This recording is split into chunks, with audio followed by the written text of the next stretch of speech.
back again, detailing the details of the action that happened on July 2nd, 1863, more or less in real time, commemorating this on the 157th anniversary of the battle. Where we left off with my video, the last video I posted, was Longstreet discovering a very inconvenient truth: that Daniel Sickles had moved his 3rd Corps out to the peach orchard. That completely unhinged Longstreet's attack plan for that day, and so he had to devise a new one.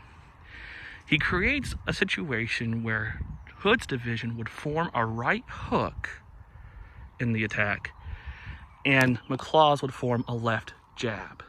What do I mean by that? Well, Hood, since they didn't quite know, it's really difficult to see through here. Even then, they did not know exactly where the Union line extended to. They could see Union soldiers over there in the peach orchard, but they couldn't really know where the line extended. So Hood was going to use his division and form a right hook and find the left of the Union line and try to turn it and drive it. Meanwhile, McLaws would attack the peach orchard in a left jab. It was a way of unhinging the 3rd Corps line. Now, Hood would extend down this direction. His division would extend down this direction, and Longstreet's assault would come in the form of 4 brigades in front, that's 4, and 4 brigades in back, forming a second line.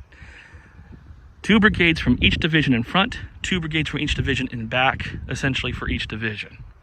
In Hood's case here, it would be Law's brigade of Alabamians, and then Jerome Robertson's Texas brigade would be basically where I'm standing right now, extending a little bit beyond the Emmitsburg Road. The 3rd Arkansas would be coming out of the woods over there. That's the road in the distance that you see cars on. And just for orientation purposes, that's Big Round Top, that's Little Round Top, just to give you some geography notice. All right, just so that we're oriented here. All right, Hood puts himself into position, but he doesn't like what he sees. He doesn't like this plan. It's a terrible plan. It's a horrible plan. And the reason why he thinks it's a horrible plan is look at this ground. It's not great. It's full of rocks and boulders. It's trees and farm buildings, obviously. It's a horrible place to attack through. This is the part in the movie where Patrick Gorman comes up and goes, "They can throw rocks down on us." Okay. He argues with Longstreet. He argues to Longstreet that they should go up over Big Round Top. All right. It's an interesting plan. Take an entire division over that big hill, get into the rear of the Union Army, and then unhinge the Union defense. Unfortunately, Longstreet's attack orders from Lee that morning were to use the Emmitsburg Road. If he follows Hood's advice in this case and allows Hood to detach his division to do that, not only would he be sending a division unsupported into the rear of the enemy army, but now he would be disobeying orders because his orders were to attack up the Emmitsburg Road and to attack Cemetery Ridge in the distance and Cemetery Hill. Longstreet, who is short, does not want to, not short, he's a tall man, but he's short-tempered at this point, and he is not happy. He does not want to be making this attack, and now Hood's giving him problems. His best division commander is giving him problems. And so now he basically tells Hood, just attack, just go. Hood's not happy about that, but he's going to attack. His initial attack is going to come from Alabamians, who are going to basically go across that field right there, but they're going to encounter some sharpshooters, the 2nd U.S. sharpshooters. It's going to cause them some problems. There's some farm buildings in the distance over there. That's the Slider Farm. They're going to have some issues with the 2nd U.S. sharpshooters over there. And also, the Texas Brigade also starts to have problems. While Law's brigade is engaging the U.S. sharpshooters, they're going to actually veer towards Big Round Top. They're actually going to head that direction. Now, the 4th and 5th Texas, which are aligning themselves to the Alabamians in this assault, are going to follow them. But that message wasn't received by the 1st Texas and the 3rd Arkansas, who are over here. Now, they're going to instead start heading down the Emmitsburg Road in accordance to orders. Apparently someone hadn't told them that that's not what they should do. So a staff officer will quickly find them, correct them, and redirect them this direction towards that tree line in the distance right there. So now, as you can see, a gap is starting to develop in the Confederate assault.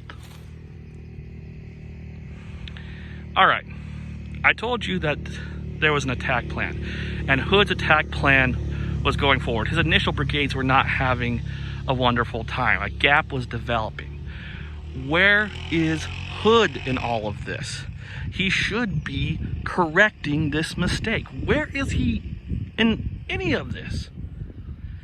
Well, over here in these trees right here on, this is the Bushman farm. You can actually rent a room in that farm over there for like $350 a night. Good luck. It's not exactly a bucket list item for me, but hey, you know, if you have the cash, go right ahead. Right there in that kind of field, Hood will be riding with his staff, and a shell will burst overhead. A piece of shrapnel will come down and hit him in the arm and knock him out of the fight.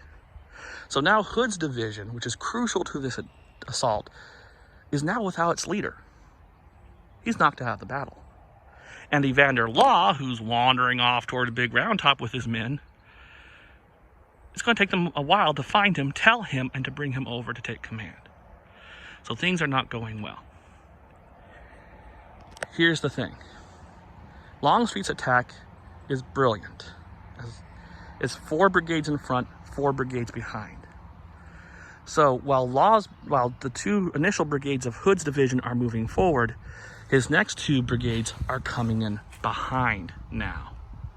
And these would be the 2 brigades of Georgians, one under Henry Rock Benning. Fort Benning is named for him in the news recently. And also, you know, Fort Hood too, for that matter. Benning's going to come in with his Georgians. His job is to follow Law, going that way.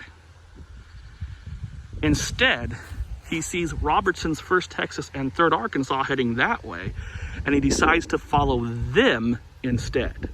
What that's going to do is it's going to push Tig Anderson's Georgians, who are over here, going to push them a little bit into those fields and into those woods over there. All right, where my finger is pointing, right there, the Rosewoods. Suffice it to say, the attack is not going to plan. But that doesn't mean it's going to fail. We'll talk a little bit more about the action that occurred, but what happens here is going to set up what happens later. The beginning of this assault is going to impact the fighting throughout the evening hours here on July 2nd. So it's important to know what happened here at the Bushman farm, the wounding of Hood, the split of the attack of Hood's division, and of course, what's going to happen to the federal troops over there as well. So thank you for watching, and continue to watch my videos, and I'll talk to you later.